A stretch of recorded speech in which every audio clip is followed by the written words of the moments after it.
ili ya kujibu maombi yako.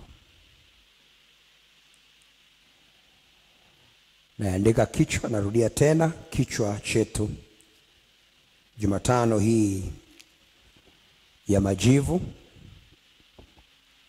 Kichwa kinasema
alafu tupata nafasi kidogo ya kuomba.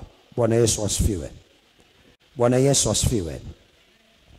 Nini maana ya kumaanisha? Nini maana ya kumaanisha?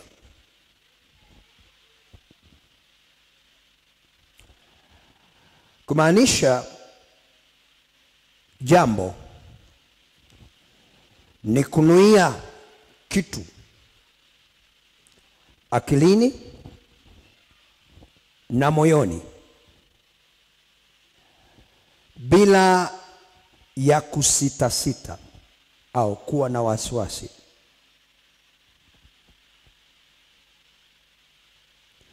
Juu ya kile ambacho unakitafutia matokeo. Bwana Yesu asifiwe. Bwana Yesu asifiwe.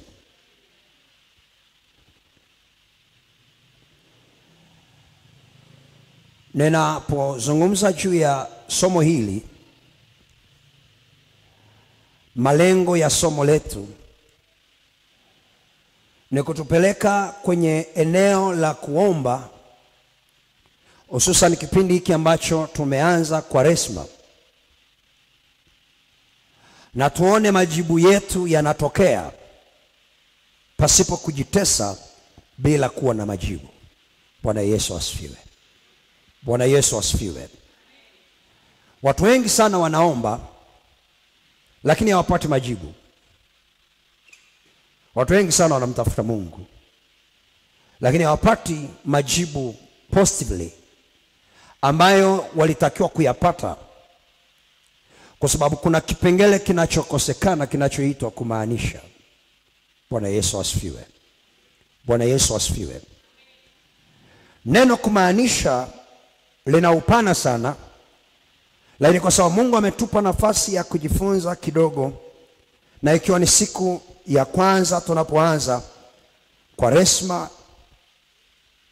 siku ya Jumatano ya majivu, naomba tusome kitabu kile cha Yohana mlango wa 20. Tuanzie pale, na ikiwa ni juma pia la wanawake, nimeongozwa kujaribu kukupa mifano michache kutoka kwa wanawake ambao walimaanisha. Bwana Yesu asifiwe. Bwana Yesu asifiwe. Yohana mlango wa 20. Yohana mlango wa 20. Ukisoma habari zilizoko pale kwenye Yohana mlango wa 20, ni habari za ufufuko wa Yesu. Lakini tutamuona mama moja anayeitwa Mariamu Magdalena. Soma ule mstari wa kwanza, alafu tutasoma na mstari wa 11, maana mimi nataka tuone ule mstari wa 11. Mstari wa kwanza tusome, anasemaje? 1, 2, 3. Hata siku ya kwanza ya juma, Mariamu Magdalena alikwenda kaburini alfajiri, kungali giza bado, akaliona lile jiwe limeondolewa kaburini.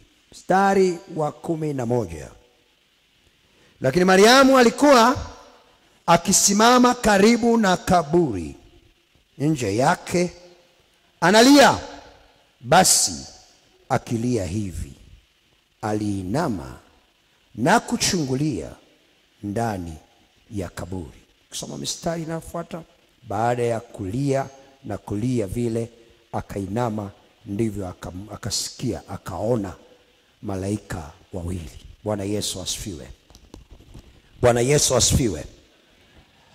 Tunaona huu mfano, nataka kuzungumza kidogo. Ni habari za Mariamu Magdalena. Huyu mwanamke, kwa wale wanaomkumbuka,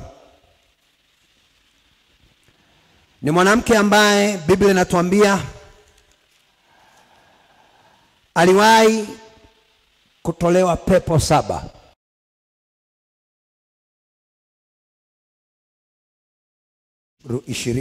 Mstari wa 11. Yohana 20 mstari wa 11. Nataka nianzie hapo. Bwana asifiwe. Yohana 20:11. Tusome 1, 2, 3. Lakini Mariamu alikuwa akisimama karibu na kaburi.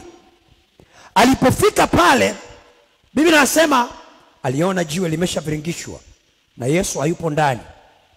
Akasimama kwa kumshtuko. Nafikiri alishtuka, si ndio?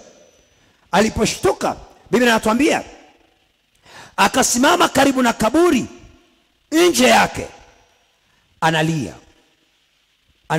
Okay, huyu mama alitoka huko alikokuwa anatoka, alipokuwa anakuja alikuwa analia. Bwana asifiwe. Alikuwa anafanyaje? Analia. Sasa Biblia inasema aliposimama alikuwa anafanyaje? Analia. Okay, tusome ule mstari mwingine pale. Basi akilia hivi. Kwa hiyo alikuwa analia, lakini mlio wake pia ulitafsirika. Bwana asifiwe.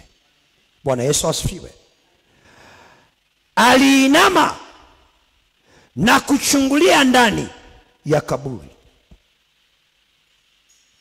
Wakati analia, alikuja analia, lakini wakati analia akasimama tena. Biblia inatuambia akaangalia, akainama, analia.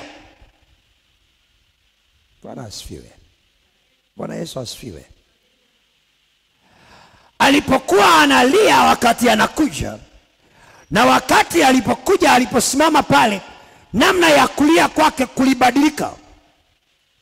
Inawezekana kuliongezeka, sio? Kule kulia kulikuwa kuna tafsiri aina fulani ya mguso uliokuwa unamaanisha jambo ndani ya moyo wa Mariamu. Bwana asifiwe. Bwana Yesu asifiwe. Wakati analia, Biblia inasema mstari ule wa 12, ndipo malaika wawili wakamtokea, wakamwambia unayemtafuta hayupo. Bwana asifiwe. Alikuwa analia nini?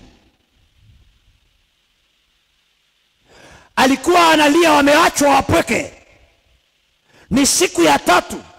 Yule ambaye alikuwa amemponya pepo 7 hayupo.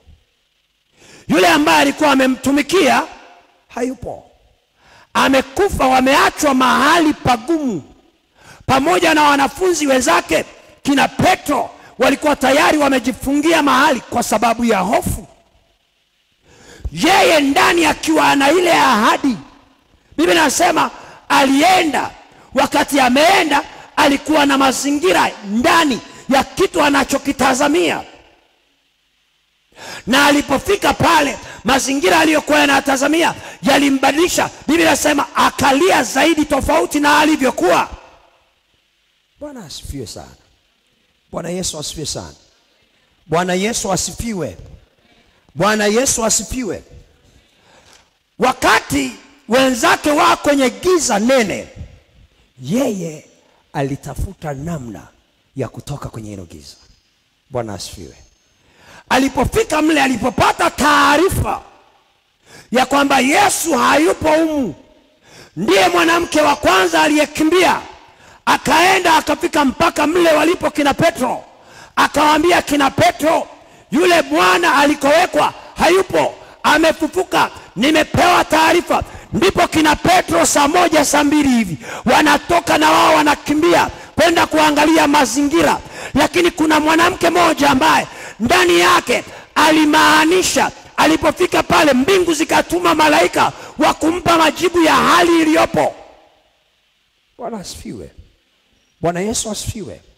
Ngoja hebu tusogee kidogo. Angalia kitabu kile cha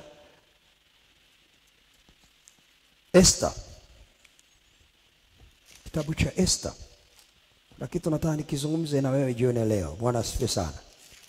Bwana Yesu asifiwe sana. Inawezekana Mungu ametuacha tena katika kipindi hiki cha Kwaresma ya mwaka huu, tumaanishe juu ya jambo fulani ili atusaidie familia. Kuna ndugu zetu kama kina Petro wamefungiwa mahali, wanaishi kwenye hofu fulani. Kuna mtu mmoja anahitajika ateremke tena mpaka mahali pa majibu. Bwana asifiwe. Bwana Yesu asifiwe. Lakini sio mtu yoyote tu, ni mtu anayemaanisha kama Mariamu. Ni mtu ambaye anajua kumaanisha, kwenda akalia na kulia, alafu analia huku anatazama. Bwana asifiwe. Bwana Yesu asifiwe. Bwana Yesu asifiwe. Okay. Kabla ya kusoma Esther 4, kwenye hiyo Yohana hapo tunarudi, alafu tutarudi kwenye Esther 4. Kwenye hiyo Yohana hapo mlango wa 20 huo mstari wa 11. Kwenye Yohana mlango wa 20 mstari wa 11. Ni kitu ambacho natamani sana kiingie ndani yako. Angalia mstari wa 11 tena, alafu tutaenda kwenye Esther 4. Mstari wa 11 anasema hivi: lakini Mariamu alikuwa akisimama karibu na kaburi nje yake, analia. Basi akilia hivi, aliinama na kuchungulia ndani ya kaburi. Okay. Analia, lakini wakati analia akaendelea kulia huku anatazama jibu la kile ambacho amekiona hakipo. Bwana asifiwe. Mariamu alilia. Kumbuka alipofika pale kwanza aligundua haipo kwa sababu jiwe limeviringishwa na haonekani mtu. Akaanalia. Wakati analia akatazama tena. Wakati analia akainama, anachungulia tu ndani, analia. Tumepewa mwaka wa 2025, majira haya ya Kwaresma. Kuna jambo tunapaswa kumaanisha juu yake ili kusaidia jamii yetu. Kuna mahali inapita, kuna ndugu zetu wako mahali kama kina Petro na wenzake walipokuwa wamejifungia mahali kwa hofu ya Wayahudi. Kuna hofu ya mauti saa hii, kila mahali watu wanakufa. Kuna hofu ya magonjwa, kuna hofu ya shida, kuna hofu ya kiuchumi, kuna crisis maeneo mbalimbali. Kuna mahali mtu anatafutwa. Sasa tunataka kumtafuta mtu ambaye atakuwa kama Magdalena. Magdalena wa leo ni mtu gani? Yule ambaye ataweza kuomba kwa kumaanisha. Kuomba kwa kumaanisha kukoje? Ni kulia au kumtafuta Bwana kwa namna ambayo unamtafuta Bwana, unaombea jambo na kuliangalia kama lina dalili ya mabadiliko, na kama bado halijabadilika unainama na kuendelea kuliangalia tena huku unalia. Ndicho alichokifanya Magdalena Mariamu. Alikuwa analia huku anaangalia kile ambacho amekifuata pale bado hakipo. Kwa hiyo analia. Wakati analia malaika wakatokea. Bwana asifiwe. Bwana Yesu asifiwe. Sasa soma Esther. Soma Esther mlango wa 4. Esther mlango wa 4 mstari wa 14. Tunafahamu habari za Wayahudi wakati Amani ameshapanga ubaya juu yao. Esther mlango wa 4 mstari wa 14 twende mpaka mstari wa 17. Na kitu nataka tuone pale. Na tumuone huyu dada wakati anaingia kwenye hatua ya kumaanisha. Tusome pale mstari wa 14 mpaka 17. 1, 2, 3. Kwa maana anaambiwa sasa, kwa maana wewe ukinyamaza kabisa wakati huu, ndipo kutakapowatokea Wayahudi msaada na wokovu kwa njia nyingine. Ila wewe utaangamia na mlango wote wa baba yako. Walakini ni nani ajuaye kama wewe hukuujia ufalme kwa ajili ya wakati kama huo? Bwana Yesu asifiwe. Bwana Yesu asifiwe. Mstari wa 15. Basi ajuae kama wewe hukujia ufalme kwa ajili ya wakati kama huo. 15. Basi Esta akawatuma ili wamjibu Mordekai, uende ukawakusanye Wayahudi wote waliopo hapo Shushani, mkafunge kwa ajili yangu, msile wala kunywa muda wa siku 3. Kufunga wala kutokunywa muda wa siku 3 maana yake waingie kwenye hatua ya kuanza kumaanisha juu ya hili mlilosema. Bwana asifiwe. Usiku wala mchana, nami na wajakazi wangu tutafunga vile vile. Kisha nitaingia kwa mfalme kinyume cha sheria, nami nikiangamia na niangamie. Basi Mordekai akaenda zake akafanya yote kama vile Esta alivyomwagiza. Bwana Yesu asifiwe. Bwana Yesu asifiwe. Bwana Yesu asifiwe. Wakati Esta anaelezwa habari za mabaya yanayokwenda kuwapata Wayahudi, Wayahudi ni ndugu zake, lakini anaambiwa, sikia, wewe uliletwa kwa ajili ya majira kama haya. Bwana asifiwe. Wewe uliletwa ni maalum kwa wakati huu, na ukuletwa tu kwa ajili ya wakati huu ili tu uwepo. Uliletwa kwa ajili ya familia. Mwangalie mwenzako, mwambie familia, ili familia yako iokoke, itoke mahali ilipobanwa. Mungu amekuleta. Sasa sikia, wewe ukiacha kusimama kwenye huu wakati, Mungu atatafuta njia nyingine ya kuwaokoa Wayahudi, lakini wewe na nyumba ya baba yako mtaangamia. Bwana asifiwe. Sasa sikia, Esta baada ya kusikia lile jambo, anaingiwa na roho ya kumaanisha kama Mariamu. Angalia kinachotokea. Anawatuma wale watu, anawaambia, nendeni mkamwambie Mordekai awatangazie Wayahudi wote wafunge kwa ajili yangu, alafu mimi nitachukua hatua. Wafunge kwa ajili yangu siku 3, maana yake waingie katika hatua za kuanza kumaanisha juu ya ujumbe huu. Wakichukua hatua, na mimi na watu wangu hawa tutaenda kufunga. Sasa sikia, anasema hivi, neno gumu sana ambalo kila mtu anapaswa kulichukua kama Mariamu alivyolichukua. Alfajiri na mapema anatoka wakati kuna giza. Inawezekana wakati huo kulikuwa kuna wanyama wakali. Inawezekana kulikuwa kuna namna ambayo kuna uharibifu mkali unaotokea. Biblia inasema hivi, Esta anawaambia hivi, nitaingia kinyume cha sheria. Kama ni kuangamia na niangamie. Maana yake take risk, amemaanisha. Bwana Yesu asifiwe. Bwana Yesu asifiwe. Kwa nini alichukua hatua ya kumaanisha? Kwa sababu pasipo kumaanisha juu ya jambo lolote, hakuna matokeo chanya unayoyataka yatakayotokea. Kwa hiyo inabidi ya maanisha, kwa sababu ameambiwa ndugu zako watakufa,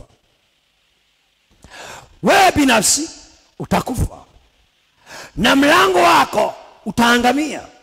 So angalia, umeletwa kwa ajili ya wakati huu. Nataka kusema hivi kwa yeyote ambaye ananisikiliza, hata huyo ambaye ananifuatilia online saa hii, yeyote anayenifuatilia huko mbali, Mungu amekuacha kwa makusudi. Leo tunaanza majira ya Kwaresma ya mwaka 2025.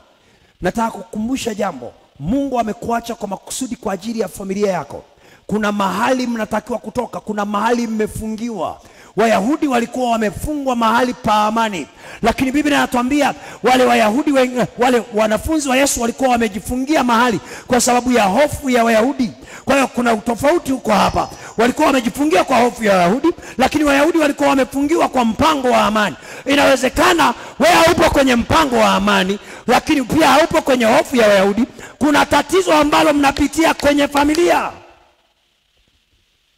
na kwenye hilo tatizo mnalopitia kwenye familia, lazima apatikane mtu mmoja atakaye maanisha juu ya jambo hili, atakayelipa gharama.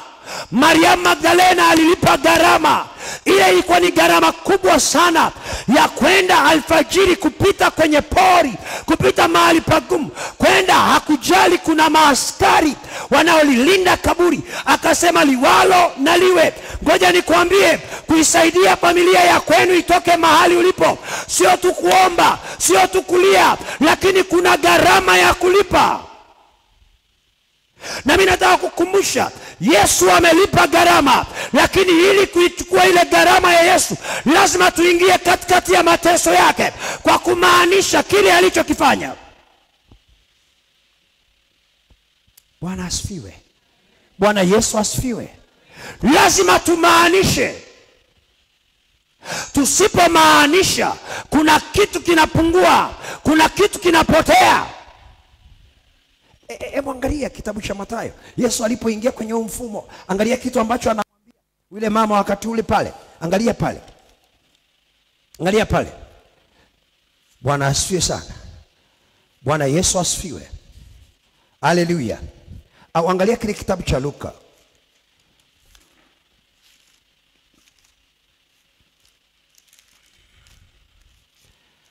Haleluya. Bwana Yesu asifiwe. Bwana Yesu asifiwe. Hii habari iko kwenye vitabu vingi. Utaisoma kwenye Luka 8. Utaisoma kwenye Luka 8 wewe binafsi. Utaanzia mstari wa kwanza mpaka wa 6, lakini mimi na wewe tusome Yohana 19. Yohana 19. Ili tuone vizuri pale Yesu alipokuwa anamwambia mama yake. Angalia ule mstari pale.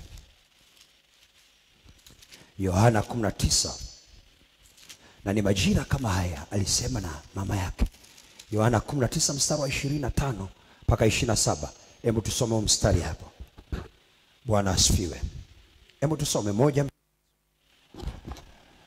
Na penye msalaba wake Yesu walikuwa wamesimama mamaye na umbu la mamaye Mariamu wa Klopa. Na Mariamu nani? Kuna mtu anaona mstari? Yule Mariamu naye msema alikuwa anasimama pale. Anawaambiaje? Basi Yesu alipomwona mama yake na yule mwanafunzi aliyempenda amesimama karibu, alimwambia mama yake, mama, tazama mwanao. Kisha akamwambia yule mwanafunzi, tazama mama yako. Tangu saa ile mwanafunzi yule akamchukua nyumbani kwake. Bwana asifiwe. Okay. Lile neno mama, tazama mwanao, na anamwambia yule mtoto, tazama mama yako. Neno tazama ni kama kuchukulia, kukutekea. Bwana asifiwe. Watch out. Kwa lugha ya Kiingereza wanasema watch out. Bwana asifiwe. Kukilinda, kutekea, kukichukua katika hali fulani. Sasa wakati anamwambia tazama, lile neno kwa undani lilikuwa linamaanisha juu ya hali ya mateso anayopitia. Anamwambia nitazame. Kuna kitu unapaswa kukitazama. Kuna kitu unapaswa kukea. Kwenye kukea maana ya kuna namna ya kulipa. Mlinzi yoyote ana kicha kulipa. Watch. Maana yake kuna kitu unapaswa kukilinda, kukiangalia kwa macho fulani. Anamwambia tazama, tazame mwanao, tazame mtoto wako mahali alipo. Lakini pia anamwambia mwana, mtazame mama yako. Kuna kitu cha kifamilia kinachohusiana sana na mazingira haya. Tunapopita kwenye kipindi cha mazingira ya Kwaresma, kuna jambo la kifamilia ambalo unapaswa kulijua. Unapaswa kutazama wazazi wako, lakini wazazi wako wanapaswa kutazama watoto. Sasa unapaswa kutazama kwa namna gani? Sio tu kwa namna ya kuangalia kwa kuwapa fedha tu au kuwasaidia chakula. Kuna gharama ya kulipa, maana kuna mahali wanakopitia. Kuna pito ambalo limefichwa katikati yao ambalo wanaumia. Lakini pia wewe binafsi kuna pito ambalo unapita nalo, na wao wanapaswa kukutazama kwa namna fulani. So ni kipindi cha Pasaka, kipindi cha mwana kumtazama mama na mama kumtazama mwana. Ni kipindi cha familia. kusimama kulipa gharama. Tunapaswa kulipa gharama ya nini? Tunapaswa kulipa gharama ya maombi, kwa kumaanisha sio kitu kirahisi wapendwa. Hakuna mtu anaweza kumaanisha kirahisi. Ngoja nikwambie, kumaanisha ni kitu lazima kikubalike akilini, kikubalike moyoni, alafu ujitoe. Ni kama umejitoa muhanga, umejitoa akili, una risk. Esther anasema nitaingia, kama nikufa acha nifanyaje? Nife. Kama nikupona acha nipone, lakini nitaingia. Bwana asifiwe. Tumeingia kwenye kipindi kigumu ambacho tunakumbuka Yesu kufa kwake. Mariamu Magdalena aliingia gharama. Mungu anakutaka uingie kwenye gharama fulani. Kasome Biblia yako. Gharama ambayo Esther aliingia haikuwa ndogo. Pamoja na kusema kama nikufa acha nife, kasome Biblia yako. Alilipa gharama ambayo Yesu binafsi aliilipa kwa kutokula mchana na usiku. Aliwaambia wale watu, hatutoki hapa bila ya kufunga. Okay, waambie siku 3 mchana na usiku wasile chochote. Bwana asifiwe. Bwana asifiwe. Gharama. Mwangalie mwenzako mwambie gharama. Mwangalie usoni mwambie gharama. Walipofika kwenye msalaba wake, Yesu ndipo anapotaka kuwaonyesha kwamba hapa msalabani kuna gharama. Anaambia tazama.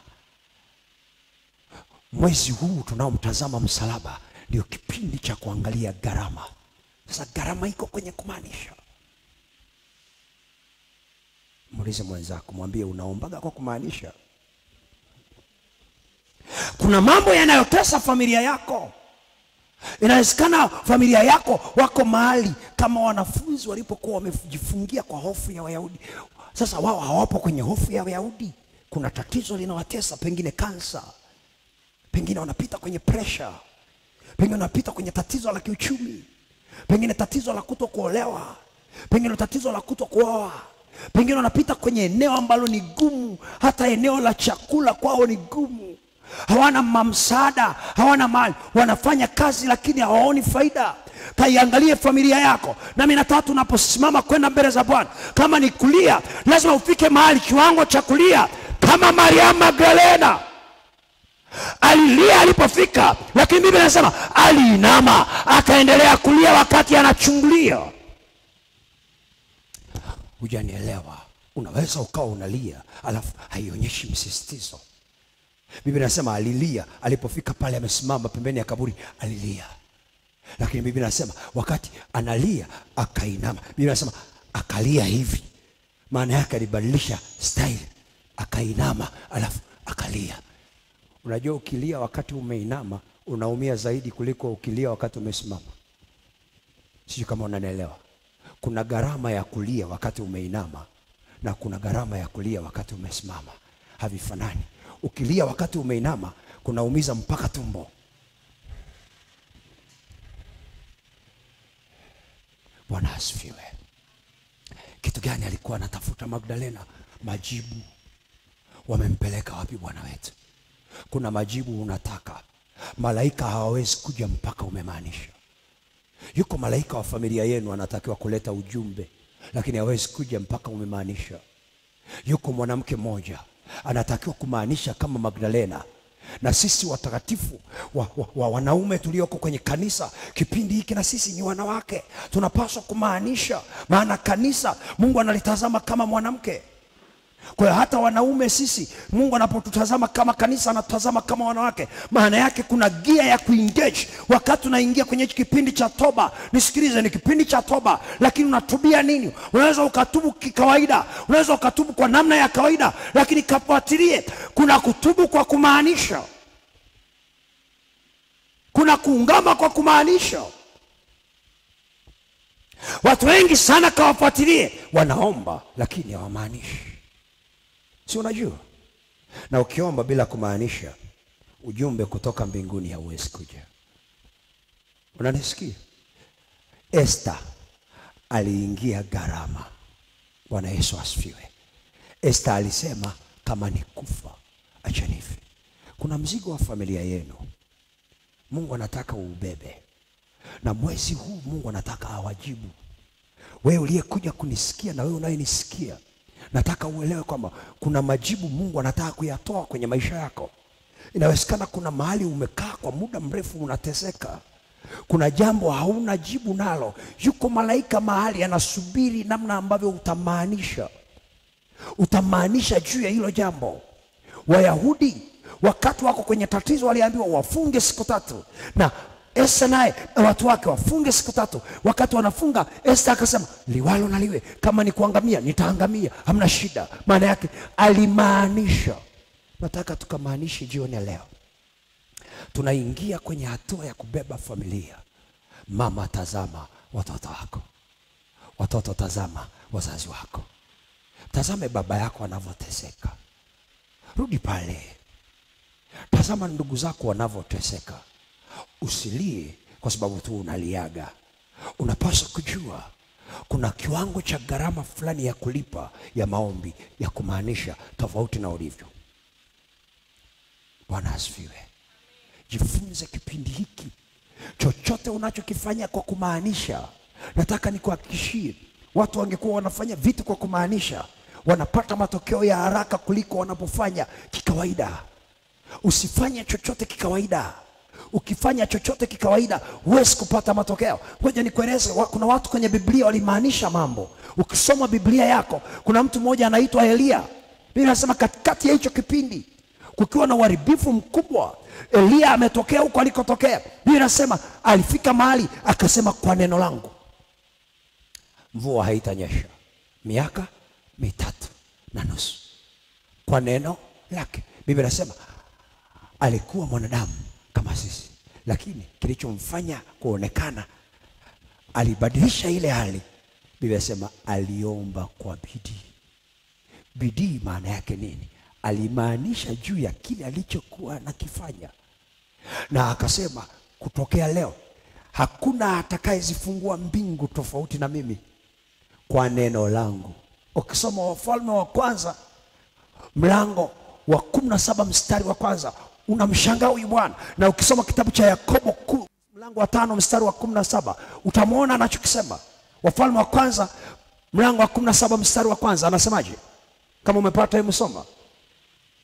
Kama umepata hebu soma.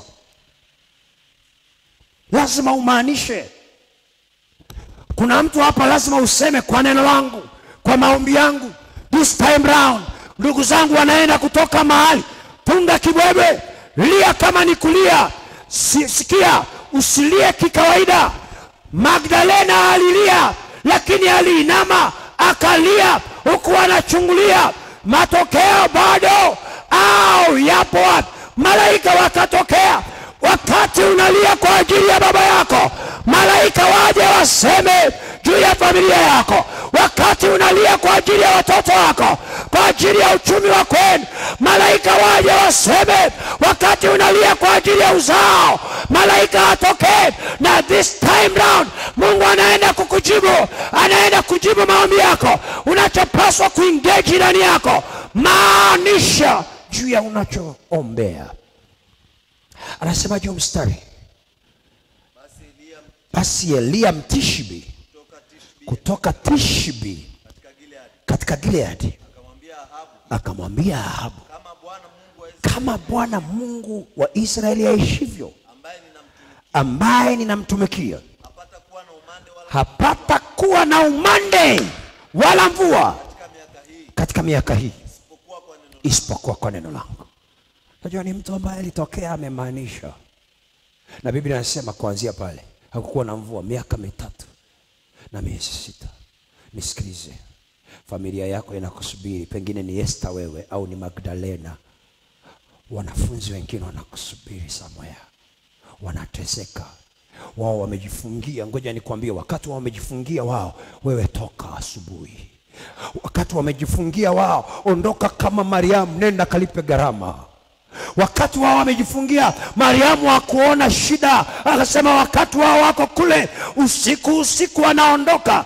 Liwalo na liwe, nikikutana na tembo akinimaliza basi ameniua, lakini ni kwa ajili ya ndugu zangu. Na baada ya kupata taarifa, anaenda anawatoa kwenye ile jela, na Petro anateremka kushuhudia.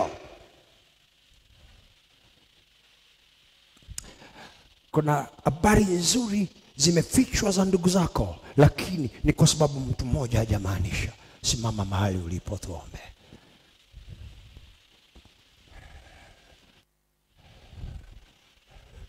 Nataka umaanishe. Raglo zata bagara. Nataka na wewe uliyeko online tuombe pamoja tunapoanza. Maanisha. Maanisha. Maanisha. Kandarabashakarawasa. Hebu simama mahali ulipo. Familia yako mimi sijui inapita wapi. Sijui wewe binafsi unapita wapi kiuchumi, kwenye eneo la kazi yako, kwenye eneo la biashara yako, kwenye ndoa. Watoto wako, mama yako, mama tazama mama, mtoto tazama mama yako, mama tazama wanao. Sijui watoto wako wako kwenye hali gani, situation gani, ndugu zako wako kwenye situation gani. Hebu funga macho yako, inua mikono yako. Sijui jamaa yako, familia yako inapitia situation gani. Inawezekana kuna mahali wapo na wanateseka, wanatafuta ujumbe na hawajasikia neno. Wewe unapaswa kulia mbele za Bwana ili Bwana atume neno, atume malaika kwa na jioni ya leo kwa resima hii Mungu akatume malaika kwenye hiyo familia. Mungu akatume malaika kwenye hiyo ndoa yako. Mungu akatume malaika kwa baba yako na mama yako. Mungu akatume malaika kwenye uzao wako. Mungu akatume malaika kwako binti, kwako mama, kwako dada. Inawezekana unaishi kwenye hofu fulani na mateso fulani.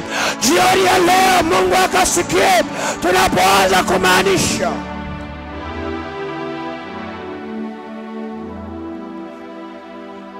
Jesus. Maya kasakata badabu.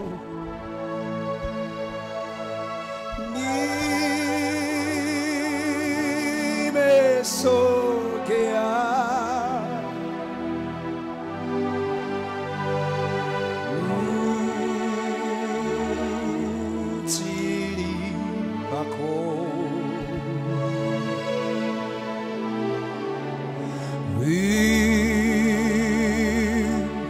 Ni safi kwa damu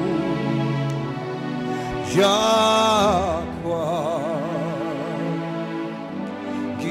kwako nimesogea,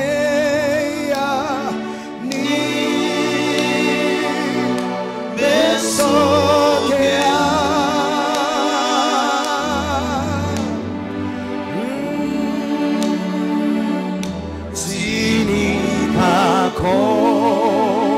Na familia yangu, baba yangu, ni safi kwa damu. Garaba ya baba, mayana baba baba sekema, mayana baba sekema. Hebu inua mikono yako, sema Yesu, majira haya ninainua mikono yangu. Ni siku ya Jumatano ya Majivu. Nimesimama mbele zako. Nimesimama kama Mariamu Magdalena alivyokuwa akilia mbele ya kaburi. Kwangu kuna mauti, kuna mateso. Niko mbele ya kaburi la familia yangu. Niko mbele ya kaburi la kiuchumi. Niko mbele ya kaburi la kiafya lililomeza familia yangu. Bwana, ninalia kama Mariamu Magdalena alilia akiwa amesimama pembeni ya kaburi. Akainama huko anachungulia, analia. Nami majira haya Bwana, nimekuja kwa ajili ya familia yangu. Sikia Bwana, kuna mahali tunakopitia, maisha yangu yanapitia, maisha ya familia yanapitia, watoto wangu wanapitia, familia yangu inapitia, wazazi wangu wanapitia, ndugu zangu wanapitia. Jioni ya leo ninaomba nisikie Bwana, nisikie Jehova. Kama ni uovu, kama ni dhambi, tusamehe Bwana kwa ile damu ya Pasaka ambayo Yesu alilipa kwa kumwaga. Bwana, Bwana, Bwana, ninalia kwa ajili yangu, kwa ajili ya familia yangu. Nimemaanisha niko tayari sasa, ninalipa gharama ya maombi kwa kupitia damu ya Yesu Kristo. Niko mbele zako, ninamaanisha. Hebu sema na Bwana wakati tunashirikiana na mama kuomba sai mbele za Bwana. Hebu ongea na Bwana. Ongea na Bwana, sema na Bwana, nenda mbele za Bwana. Haijalishi unalipa gharama ya namna gani, lakini hautakufa. Esther hakufa, Magdalena hakufa, wewe hautakufa. Omba, Mungu anasikia, kwa ajili ya hiyo familia,